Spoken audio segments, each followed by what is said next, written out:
कर्नाटक में पीएम मोदी ने कांग्रेस पर साधा निशाना, कहा मैं कांग्रेस के इरादे पूरे नहीं होने दूंगा। ये लोग देश में धर्म आधारित आरक्षण लाने की बना रहे हैं योजना। मोदी पर 6 साल चुनावी वैन वाली याचिका खारिज, हाईकोर्ट बोला पिटीशन कई कारणों से गलत, हम चुनाव आयोग को नहीं दे सकते निर्देश।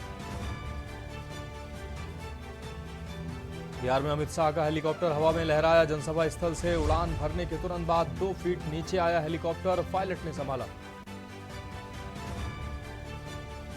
लखनऊ से राजनाथ सिंह ने किया नामांकन, यूपी और उत्तराखंड के सीएम भी मौजूद रहे, 2 किलोमीटर रोड शो पर पहुंचे कलेक्टेड। अमेठी से स्मृति ईरानी ने दाखिल किया नामांकन, मध्य प्रदेश के सीएम साथ रहे, रोड शो में कांग्रेसी और भाजपाई आपस में भिड़े। और सपा अध्यक्ष अखिलेश यादव का आगरा दौरा, गठबंधन प्रत्याशी के समर्थन में की जनसभा, भाजपा और पीएम मोदी रहे निशाने पर। आप देख रहे हैं के न्यूज, खबरों का सारथी। नमस्कार, देश की बात में आपका स्वागत है। मैं हूं मनोज मानस और अहम खबर से बुलेटिन की शुरुआत करते हैं। हरियाणा में लोकसभा चुनाव के लिए 25 मई को वोटिंग होनी है। इसको लेकर सभी सियासी दल प्रचार प्रसार में जी जान से जुट गए हैं। इसी कड़ी में अंबाला लोकसभा से भाजपा प्रत्याशी बंतो कटारिया के समर्थन में हरियाणा के कृषि मंत्री कंवरपाल गुर्जर ने जगाधरी शहर में अनेकों जगह जनसभाएं की। सभी जगह जनता का समर्थन देखने को मिला। लोगों द्वारा पुष्प वर्षा कर कृषि मंत्री और अंबाला प्रत्याशी का जोरदार स्वागत किया गया। इस दौरान कृषि मंत्री ने मीडिया से बात करते हुए कहा, कांग्रेस पर जमकर निशाना साधा।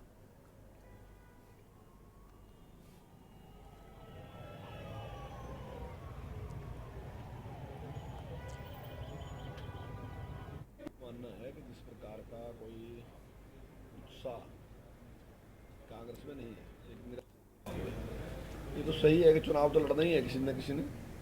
तो मेरा ख्याल है चुनाव इसीलिए लड़ रहे हैं क्योंकि चुनाव लड़ना कोई उत्साह नहीं है कांग्रेस में।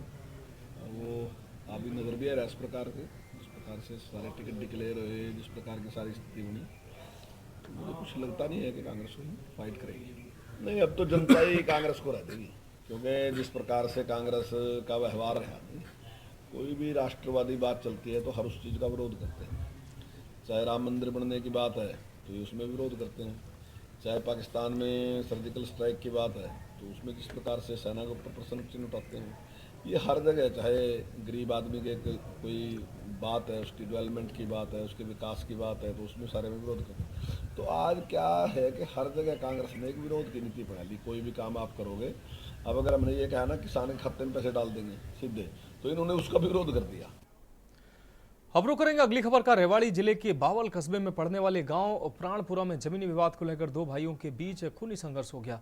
इस संघर्ष में दोनों पक्षों के करीब 10 लोग घायल हुए, जिनमें बुजुर्ग पति पत्नी की हालत चिंताजनक बनी हुई है। खून से लथपथ घायलों को अलग अलग अस्पतालों में भर्ती कराया गया है। इस मामले को लेकर दोनों पक्षों में तनाव की स्थिति अभी भी बनी हुई है। दोनों पक्ष की तरफ से पुलिस में शिकायत दर्ज कराई गई है।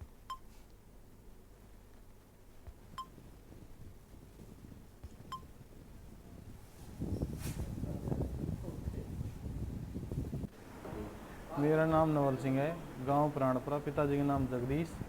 हमारे खेत में जो अंकल जी हैं, हमारे चाचा जी, वे खेत बांटने के लिए गए थे, तो हम मौके पे पहुंचे तो उन्होंने हमारे ऊपर हमला कर दिया। किस चीज़ से हमला किया? तेज़धार तलवार वगैरह से इन्हें हमला किया मेरे ऊपर। मेरे पिताजी के, सभी के, मेरे चारों को लगी है। हमारे ज़्यादा सभी 10 लोग होंगे, सभी के लगी है टोटल दोनों साइड? हाँ, दोनों साइड लगा। और हम जब मौके पे फिर 112 पहुंची है, फिर हम हॉस्पिटल में आए हैं सरकारी में बावल। 10 व्यक्तियों को लगी है। मेरा नाम नवल, जगदीश मेरे पिताजी का नाम, माता का नाम बिरमा, भाई का नाम विक्रम सिंह, और जो दूसरी पार्टी है उसका नाम एक का रूपराम, कप्तान, सुंदर, पप्पू, नरेंद्र और सुरेंद्र। महिला के, मेरी माता जी के सिर में चोट लगी है और ये हाथ फ्रैक्चर हो गया है। अगली खबर सोनीपत से है, जहां गोहाना रोड पर सोमवार सुबह श्रद्धालुओं से भरी कार डिवाइडर के पत्थर से टकरा गई और पलट गई। हादसे में 2 महिलाओं और एक बच्ची की मौके पर ही मौत हो गई, जबकि कई लोग घायल हुए। सूचना के बाद मौके पर पहुंची पुलिस छानबीन में जुट गई। वहीं शव को नागरिक अस्पताल भेजा गया। दिल्ली के शाहबाद क्षेत्र के श्रद्धालु कार में सवार होकर पानीपत स्थित सिख पाथरी गांव में माता पाथरी वाली के दर्शन के लिए गए हुए थे। दर्शन करने के बाद सुबह श्रद्धालु दिल्ली लौट रहे थे। करेवड़ी गांव के पास से इनकी कार अनियंत्रित होकर सड़क किनारे रखे डिवाइडर के पास भारी पत्थर से टकरा गई। टक्कर इतनी भयंकर थी कि हादसे में कार सवार एक 3 माह के बच्चे सहित 5 साल की बच्ची और 2 महिलाओं की दर्दनाक मौत हो गई। ये गाड़ी स्पीड से आई, हमें नहीं पता है कैसे, किसी ने इसको वैसे साइड तो किसी ने मारी नहीं है। ये गाड़ी का जो ड्राइवर था वो नींद के ही नशे में ही एक्सीडेंट हुआ है और हमने इसमें करीबन 7-8 आदमी आराम से, उससे ज़्यादा ही है, हमने गिनती तो की नहीं, और गाड़ी से इनको खिड़कियाँ तोड़ के निकाला और 2 लेडीज से, एक फर्स्ट जो लेडीज़ थी आगे थी वो तो ऑन द स्पॉट ही ख़त्म हो गई और 2 लेडीज़ें निकालने के बाद हुई है। वो अपने हाथ पैरों से चल के हमने उनको नीचे उतारा, 10 मिनट वो बैठी, उसके बाद वो हेड हो गए। क्या हुआ ये हादसा? गाड़ी आई थी तो अनंतपुर की तरफ से सोनीपत की। अब बढ़ेंगे अगली खबर की ओर। भाजपा प्रदेश अध्यक्ष डॉक्टर राजीव बिंदल की अध्यक्षता में नारग में आयोजित मंडल पच्छाद पन्ना प्रमुख सम्मेलन मोदी सरकार द्वारा हिमाचल को दी गई विश्व स्तरीय सुविधाएं और सौगातों पर चर्चा की गई। पन्ना प्रमुख सम्मेलन में पच्छाद के 124 बूथ पोलिंग बूथ के प्रतिनिधि शामिल हुए।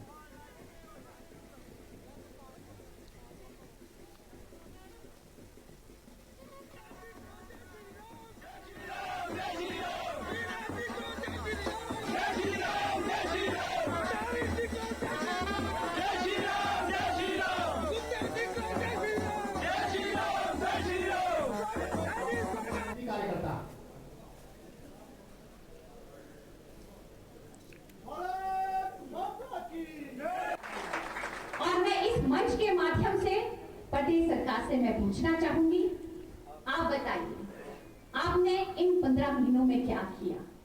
आपने इन 15 महीनों में पच्छाद विधानसभा क्षेत्र के लिए क्या किया? हद की बात तो तब हुई, माननीय अध्यक्ष महोदय जी, हद की बात तो तब हुई जब अभी 2 दिन पहले माननीय मुख्यमंत्री जी राजगढ़ में आए और वहां पे संबोधन करने लगे कि हमारी पच्छाद की लोकप्रिय विधायक डैश डैश। यार उन्हें तो ये भी नहीं मालूम कि पच्छाद की विधायक कौन है। ऐसे मुख्यमंत्री हिमाचल प्रदेश के अंदर 1 लाख करोड़ रुपया गडकरी जी आते हैं, सड़कों के लिए घोषणा करके जाते हैं। कालका से शिमला, शिमला से ढली 2500 करोड़ रुपए का काम चला हुआ है।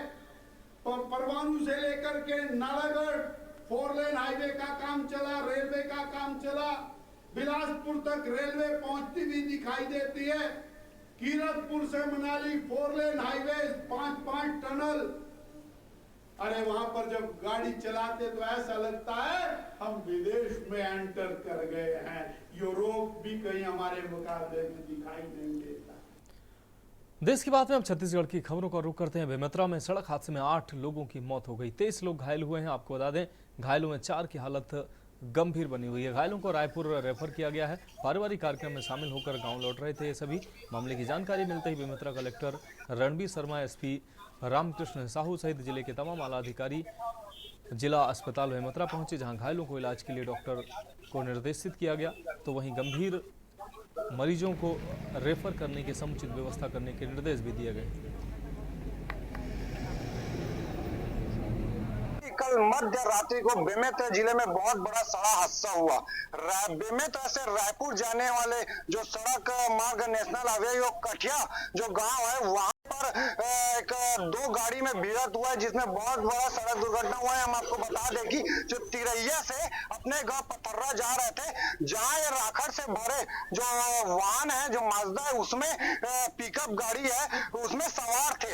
उनका जो पीछे से जब मारे तो कम से कम जानकारी के अनुसार रात को 8 से 9 लोगों की मृत्यु होने की सूचना मिली है और बाकी को सिमगा एवं बेमेतरा जिला अस्पताल में भर्ती कराया गया है। जैसे ही सूचना बेमेतरा कलेक्टर रणवीर शर्मा, पुलिस अधीक्षक रामकृष्ण साहू को हुआ तत्काल अपने पूरे आला अधिकारी के साथ जिला हॉस्पिटल पहुंचे एवं डॉक्टरों को सख्त निर्देश दिए इलाज के लिए। अब आपको देख सकते हैं जो ये पिकअप है वह कठिया के पास खड़े, यहीं पर एक घटना हुआ है।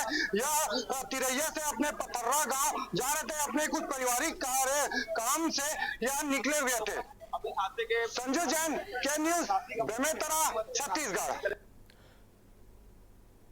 छत्तीसगढ़ के बेमेतरा में दर्दनाक सड़क हादसा हो गया। यहाँ के कठिया में खड़ी माजदा गाड़ी में पिकअप ने पीछे से टक्कर मार दी। घटना में 9 लोगों की दर्दनाक मौत हुई है। मृतकों में 4 बच्चे व 5 महिलाएं शामिल हैं। कई लोगों में इस घटना में कई लोग घायल हुए हैं, जिन्हें अस्पताल में भर्ती कराया गया है। गाड़ी में करीब 50 लोग सवार थे। वहीं सूचना मिलने पर तत्काल कांग्रेस नेता राजेंद्र साहू व पूर्व विधायक आशीष छाबड़ा जिला अस्पताल पहुंचे, जहां घायलों से मुलाकात कर डॉक्टरों को उचित इलाज के निर्देश दिए।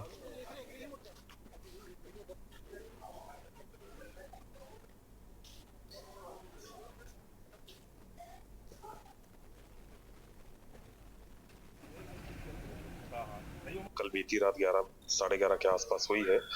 पथर्रा ग्रामवासी तिरैया गए थे समधी भेंट के कार्यक्रम में, और जब वहां से वापसी आ रहे थे तो एक ट्रक के साथ उनकी गाड़ी की टक्कर हुई है, जिसमें हमारे कुछ साथियों की मृत्यु भी हुई है और कुछ का इलाज यहाँ चल रहा है।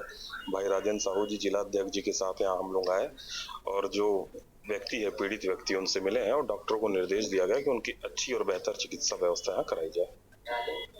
समाचार मिला कि कठिया के पास एक घटना हुई है, जिसमें बहुत से हमारे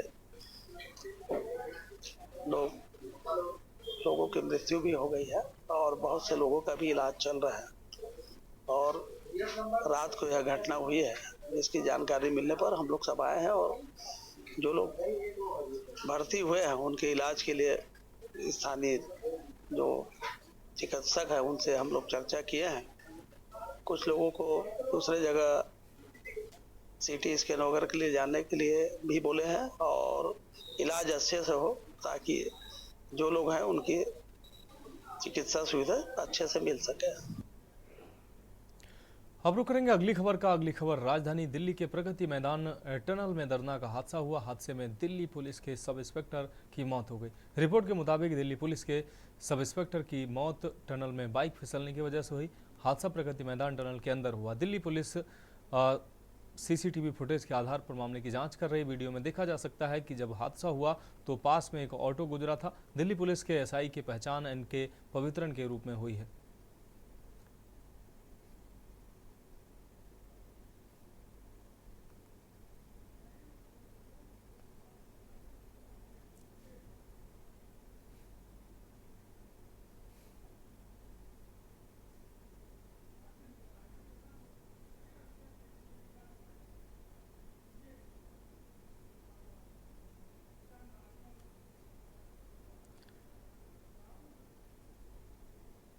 अब रुक करेंगे अगली खबर का। सिग्मा ग्रिप लॉक टीएमटी बार की अपार सफलता के बाद नए उत्पाद sigma CRCU 550 SD TMT bars बाजार में उतारा गया है। बिठूर के गंगा वैली ग्राउंड बाल रूप में आयोजित एक भव्य समारोह के अंतर्गत कंपनी ने अपने नए उत्पाद CRCU 550 SD टीएमटी बार्स का लॉन्च किया है। इस अवसर पर प्रमुख रूप से सिग्मा ग्रुप के चेयरमैन नवीन जैन, निदेशक नवनीत जैन के साथ उत्तर प्रदेश के कई व्यवसायी शामिल हुए। कंपनी के डायरेक्टर नवनीत जैन ने बताया कि आज कंपनी ने अपना नया उत्पाद sigma CRCU 550 SD TMT bars पेश किया है, जो मौसम प्रतिरोधक क्षमता RCC के साथ 10 गुना मजबूत पकड़, भूकंप रोधी, किफायती, इको फ्रेंडली, मजबूती के साथ लचीलापन इत्यादि विशेषताओं से भरपूर है। Sigma grip lock TMT bars भारतीय मानक ब्यूरो द्वारा प्रमाणित है। इस अवसर पर प्रमुख रूप से दिलीप मेहरा, विजय जखोडिया, दीपक हाडा व शहर के कई गणमान्य व्यक्ति मौजूद रहे।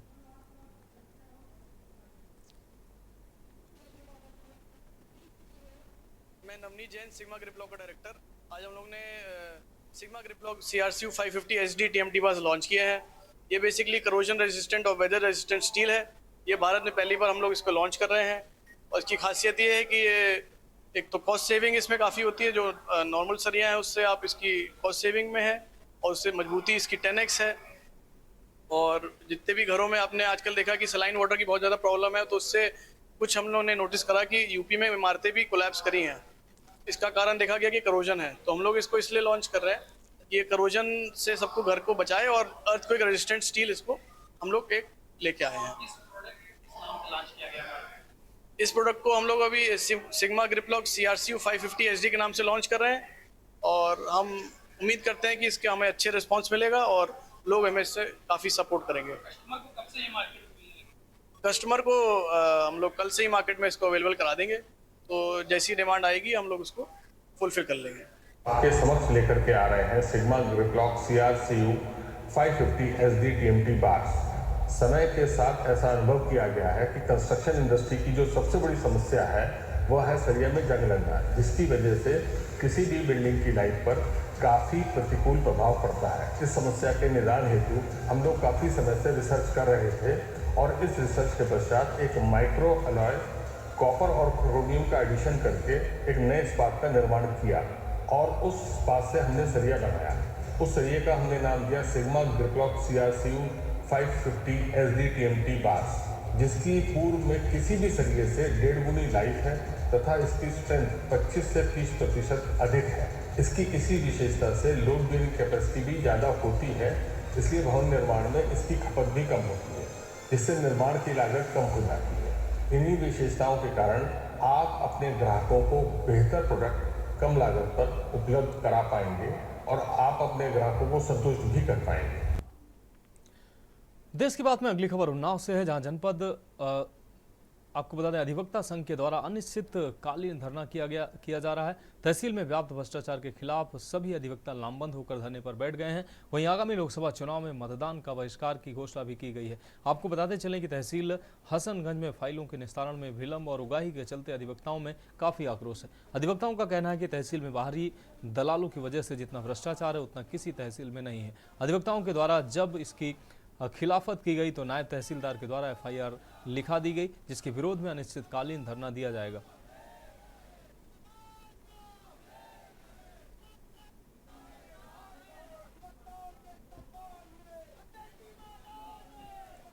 देखिए, हसनगंज तहसील में जितना भ्रष्टाचार व्याप्त है बाहरी दलालों की वजह से, उतना हमको लगता है जिले में किसी तहसील में सबसे ज्यादा हसनगंज तहसील में भ्रष्टाचार। इसी भ्रष्टाचार की खिलाफत हमारे 3 अधिवक्ता भाइयों ने किया। खिलाफत करने पर उनके खिलाफ FIR लिखा दी गई, नायब तहसीलदार द्वारा लिखाई गई, नायब तहसीलदार द्वारा लिखाई गई, जबकि उनसे तो कोई बातचीत है ही नहीं। उनका प्राइवेट ड्राइवर भ्रष्टाचार कर रहा था, जिसकी खिलाफत हमारे वकीलों ने, और जबरदस्ती की FIR सरकार में अधिकारियों के दबाव में अधिकारी होने की वजह से लिखा दी है। आज 1 महीना 10 दिन से हम लोगों को आश्वासन दिया जा रहा है, आज खत्म हो जाएगी, कल खत्म हो जाएगी, 1 हफ्ते में खत्म हो जाएगी। स्वयं ADM साहब ने तक हमको आश्वासन दिया कि 1 हफ्ते में हम खत्म करा दें, लेकिन आज 1 महीना 10 दिन हो गया, नहीं खत्म, ना ही उस पर कोई पटाक्षेप हुआ। हम लोग आज से अनिश्चितकालीन धरने पर आ गए हैं। अनिश्चितकालीन धरना धरेंगे, शांतिपूर्वक धरना, जो चुनाव आचार संहिता के अनुसार है वो शांतिपूर्वक धरना धरेंगे, और मतदान का बहिष्कार करेगा सारा अधिवक्ता, और अपने जानने वाले, अपने मिलने वालों को समझाएगा भी कि मतदान का बहिष्कार करें। हमारा कहना यही है कि जब तक हमारे निर्दोष अधिवक्ताओं के ऊपर दर्ज FIR वापस नहीं हो जाती है, तब तक हम धरना प्रदर्शन करते हैं। इस बीच धरना रुकेगा और चुनाव का हम बहिष्कार करेंगे। तहसील के किन कार्यों का बहिष्कार होगा?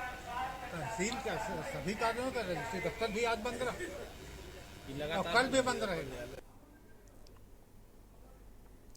अब रुक करेंगे अगली अहम खबर की। सोमवार को गोपीनाथपुरम स्थित सरस्वती विद्या मंदिर इंटर कॉलेज में प्रतिभा अलंकरण समारोह का आयोजन किया गया। समारोह में यूपी बोर्ड, हाई स्कूल और इंटर की परीक्षाओं में जिले में प्रथम स्थान व अच्छे अंक लाने वाले छात्र छात्राओं को प्रतीक चिन्ह देकर सम्मानित किया गया। इसके साथ ही उनके माता पिता को भी सम्मानित किया गया। प्रबंधक और प्रधानाचार्य ने बच्चों को उज्जवल भविष्य की कामना की।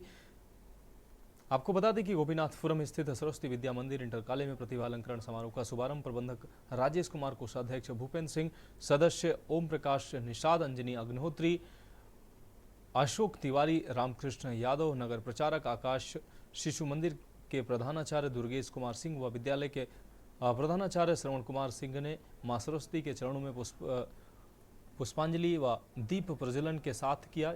जिसके बाद बोर्ड परीक्षा प्रभारी शिव सिंह ने परीक्षा फल के बारे में जानकारी देते हुए बताया कि इंटर में छात्रा दीक्षा शुक्ला ने 95.8% अंक हासिल कर जिले में चौथा स्थान प्राप्त किया है। इसके साथ ही हाई स्कूल में रिया शर्मा व मोनिका शाह ने 95.5% अंक हासिल किए हैं, जहां विद्यालय की ओर से मेधावियों को 2100 रुपये की चेक, प्रतीक चिन्ह व प्रशस्ति पत्र देकर सम्मानित किया गया। इसके अलावा 90% से अधिक अंक पाने वाले छात्र छात्राओं को भी सम्मानित किया गया। वहीं हाई स्कूल और इंटर में छात्र छात्राओं को अच्छी शिक्षा देने वाले आचार्यों को भी पुरस्कृत किया गया। प्रधानाचार्य ने कहा कि अब हमारा लक्ष्य प्रदेश की मेरिट में स्थान लाना है, उसके लिए सुपर 30 की कक्षाओं का संचालन किया जाएगा। कार्यक्रम का संचालन रवि शंकर श्रीवास्तव ने किया।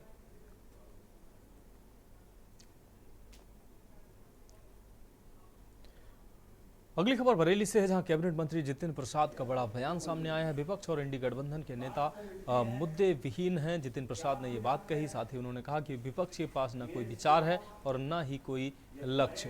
पीएम मोदी 10 वर्षों के कार्यों पर लड़ रहे हैं। जितिन प्रसाद इस चुनाव में प्रचंड बहुमत से कमल खिलने की बात कह रहे हैं। कार्यकर्ता मिलन समारोह में जितिन प्रसाद ने ये बयान दिए।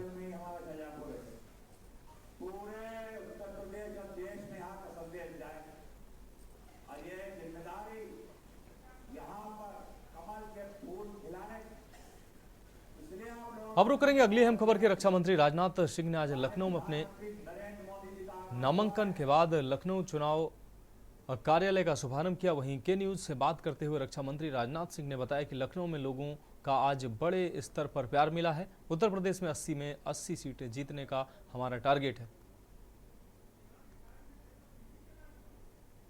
यहाँ की जनता का प्यार है, बस इसके लिए मैं सदैव आभारी रहूंगा।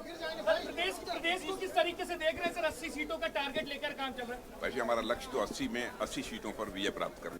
देश के रक्षा मंत्री राजनाथ सिंह और लोकसभा से लखनऊ के प्रत्याशी राजनाथ सिंह आज जो है अपने कार्यालय का उद्घाटन करने के लिए यहाँ पहुंचे हुए हैं। साफ तौर पर देख सकते हैं किस तरीके से कार्यालय में आज जो है वो पूजा हो रही है। विधि विधान के साथ में इस आयोजन किया जा रहा है और यहाँ पर विधि विधान तरीके से जो है कई ब्राह्मणों के साथ बैठ करके जो है उस पूजे का जो है उद्घाटन किया जा रहा है। यानी कि माना जाता है कि जिस तरीके से कोई शुभ कार्य करने से पहले एक महत्वपूर्ण होता है, पूजे का महत्वपूर्ण होता है, इसके साथ ही साथ में हवन एक महत्वपूर्ण होता है। तो इस तरीके से लगातार भारतीय जनता पार्टी जो है करती नजर आ रही है। तो तस्वीरों में साफ तौर पर राजनाथ सिंह हैं जो कि यहाँ पे मौजूद हैं और यहाँ पर पूजा जो है वो करते हुए नजर आ रहे हैं। यानी कि अपने इस कार्यालय का उद्घाटन करेंगे और इस कार्यालय से ही आगे की जो रणनीति होगी वो यहाँ से देखते हुए नजर आएंगे, क्योंकि लोकसभा का चुनाव है और यहाँ से इस सीट लखनऊ लोकसभा सीट की अगर हम बात करते हैं तो यहाँ से 5 बार जो है यहाँ अटल बिहारी वाजपेयी ने अब तक जो है जीत हासिल की है और ये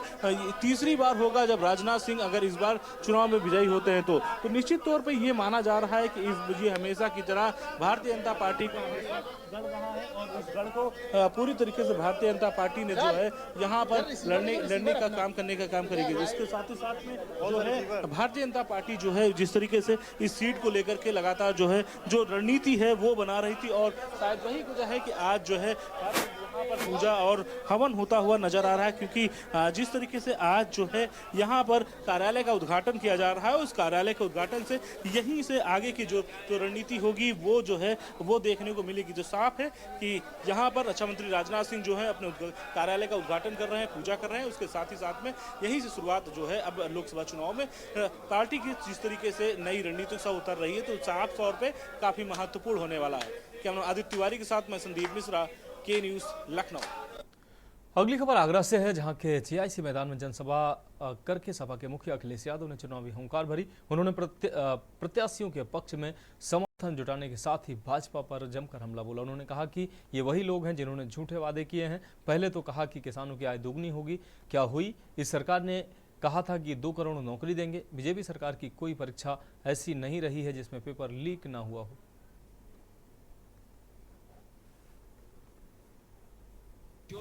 400 पार का नारा था।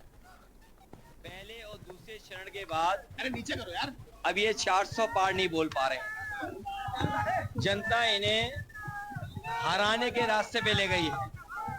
ये 400 हारने जा रहे हैं और इनकी हर बात झूठे वादे निकले। न किसान की आय दोगुनी हुई, न नौजवान को नौकरी रोजगार मिला, महंगाई बढ़ा दी और अब तो डबल इंजन की सरकार बोलने वाले एक इंजन गायब है होर्डिंग से और जनता उन्हें भी गायब कर देगी। जनता संविधान की रक्षा करना चाहती है और समाजवादी लोग, इंडिया गठबंधन के लोग संविधान की रक्षा करेंगे। बाबा साहब भीमराव अम्बेडकर जी का दिया हुआ संविधान हमारा सम्मान, हमारा अधिकार दिलाने वाला संविधान, हमारा मान सम्मान और संजीवनी है हमारी। इसलिए जो संविधान को बदलने की बात करेंगे उन्हें बदल दिया जाएगा।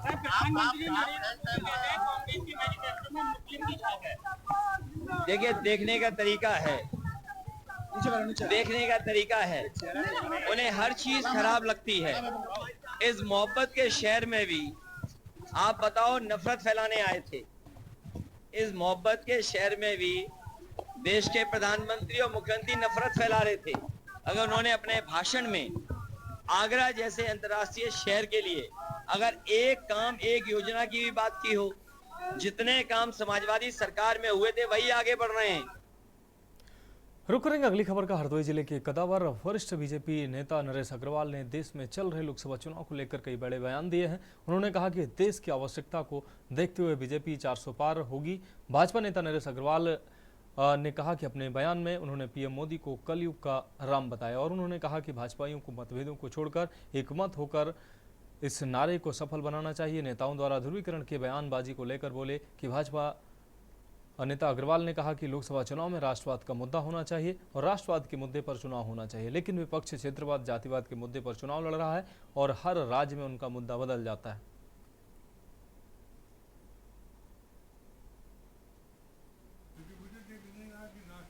चुनाव लोग लड़ रहे हैं, क्षेत्रवाद, जातिवाद पर चुनाव हो रहा है। इसकी वजह हर राज्य में मुद्दा बदल जा रहा है, हर राज्य में हेडलाइन बदल जा रही है। एक गंभीर बात है। कश्मीर से कन्याकुमारी तक एक मुद्दे पर भाजपा को लड़ना चाहिए तो गठबंधन को भी एक मुद्दे पर लड़ना चाहिए, लेकिन वो इतने छोटे स्तर पर मुद्दों को ले जा रहे हैं, हमें उन पर कुछ न कुछ कहने के लिए बाध्य होना पड़ा। अगली खबर लखनऊ से, जहां कांग्रेस प्रवक्ता अभय दुबे की प्रेस कॉन्फ्रेंस सामने आई है। इस दौरान उन्होंने भाजपा पर जमकर हमला बोला। साथ ही कहा कि 31 दिन के चुनाव के रहते अब कांग्रेस सरकार से 31 सवाल करेगी और हर रोज प्रेस ब्रीफिंग भी होगी। कल से इसकी शुरुआत होगी। वहीं लखनऊ से प्रत्याशी राजनाथ सिंह और अमेठी से स्मृति ईरानी ने आज पर्चा दाखिल किया। इस पर बोलते हुए अभय दुबे ने कहा कि देश की जनता और प्रदेश की जनता आपको क्यों मौका दे, आपको क्यों वोट दे। हम देश के रक्षा मंत्री और लखनऊ से अपना नामांकन दाखिल किया है और अमेठी से वहां की सांसद स्मृति ईरानी जी ने अपना पर्चा दाखिल किया है या करने वाली है। हम दोनों लोगों से आज सवाल करना चाहते हैं कांग्रेस पार्टी के माध्यम से कि क्यों देश और प्रदेश की जनता आपको पुनः मौका दे। राजनाथ जी से हम सवाल करना चाहते हैं कि राजनाथ सिंह जी, लखनऊ की, उत्तर प्रदेश की और देश की जनता जानना चाहती है कि जो दायित्व आपको देश के नागरिकों ने भारत की सरकार में रक्षा मंत्री होने का सौंपा था, आखिर आपने भारत मां की भूभागी अखंडता और अस्मिता से समझौता क्यों किया। तो देश के बाद में उत्तराखंड की खबरों का रुख करते हैं। देहरादून से अहम खबर आ रही है। आपको बता दें, देहरादून पुलिस को बड़ी कामयाबी हाथ लगी है। आपको बता दें कि 16 अप्रैल की देर रात को डूंडा गांव में लूट का प्रयास करने वाले आरोपी के साथ थाना प्रेमनगर क्षेत्र के अंतर्गत ढाकूवाली में पुलिस की मुठभेड़ हुई। पुलिस की जवाबी कार्रवाई में बदमाश के पैर में गोली लगी। बदमाश को पुलिस द्वारा इलाज के लिए दून अस्पताल में भर्ती कराया गया। बदमाश के कब्जे से देहरादून पुलिस को एक 315 बोर तमंचे के साथ कारतूस भी बरामद हुआ। लूट की घटना को अंजाम देने वाले 4 बदमाशों में 2 बदमाशों की गिरफ्तारी हुई, जबकि थाना प्रेमनगर पुलिस को पहले कर चुकी है और फरार चल रहे 2 बदमाशों में से पुलिस ने एक बदमाश को मुठभेड़ के बाद गिरफ्तार कर लिया है। अब बाकी बचे एक बदमाश की तलाश जारी है।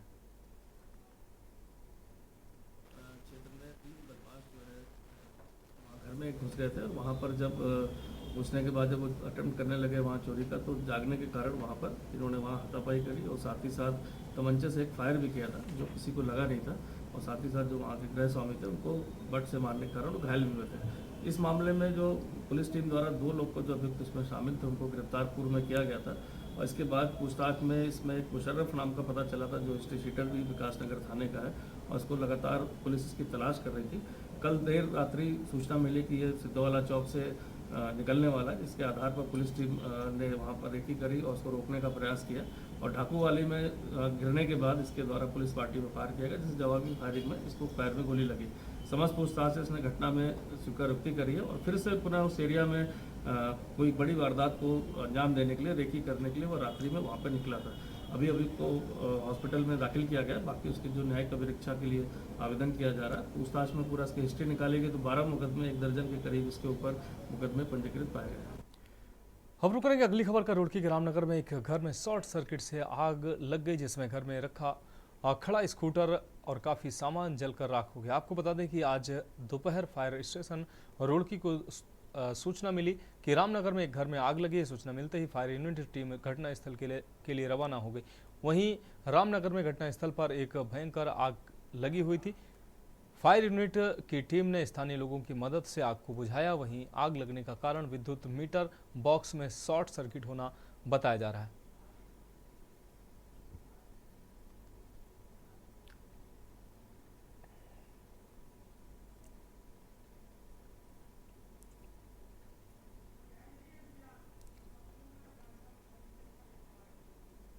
अभी तक ये समय तो मुझे लग रहा है इसी में कहीं शॉर्ट सर्किट हुआ। अच्छा भाई, क्या आग पर काबू पा लिया गया? बताया जा रहा है पे काबू कर लिया है।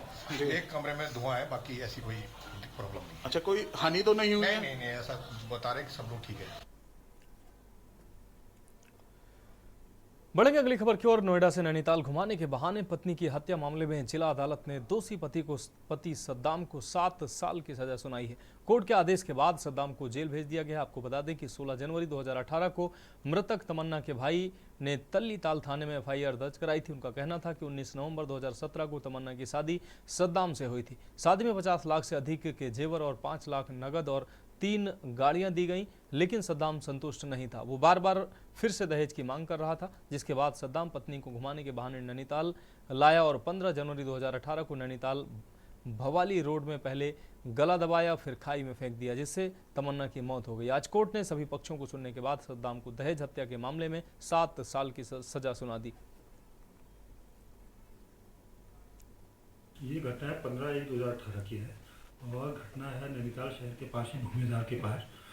सद्दाम ने 15/1/2018 को अपनी पत्नी तमन्ना को जिसको घुमाने के बहाने दिल्ली से यहाँ लाया था, इसने उसे मारपीट कर उसको जान से मारने के लिए ऐसे खाई में फेंक दिया था।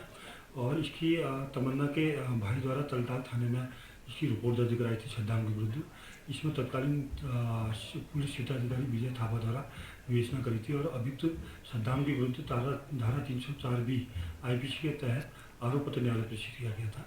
इसमें अभियोजन की ओर से हमारे द्वारा पैरवी करेगी तथा 11 गवाह इसमें पेश किए गए थे और इसमें आज न्यायालय द्वारा अभियुक्त सद्दाम को 304B दहेज हत्या के जुर्म में दोषी पाते हुए 7 साल का सश्रम कारावास की सजा सुनाई। अगली खबर उत्तर प्रदेश के कानपुर से, जहां चुनावी सरगर्मियां तेज हो गई। लगातार प्रत्याशी जनसंपर्क, रोड शो और बैठकें करने में जुटे हुए हैं, समर्थन जुटा रहे हैं। इसी क्रम में कल्याणपुर के आवास विकास में आयोजित कार्यक्रम में अकबरपुर से भाजपा प्रत्याशी देवेंद्र सिंह बोले ने समर्थन जुटाया। संबोधन में कहा कि मंदना से अनवरगंज तक लगने वाले जाम की समस्या को दूर कर उसका शिलान्यास 6 माह में किया जाएगा। रिंग रोड को भी जल्द ही शुरू किया जाएगा। इसके साथ ही कानपुर की हवाई सेवाओं को और बढ़ाया जाएगा। उन्होंने ज़्यादा से ज़्यादा मतदान करने की अपील की। कार्यक्रम में मुख्य रूप से आयोजक सक्षम तिवारी, मंडल अध्यक्ष और लोकसभा प्रभारी प्रीति तिवारी मौजूद रहीं।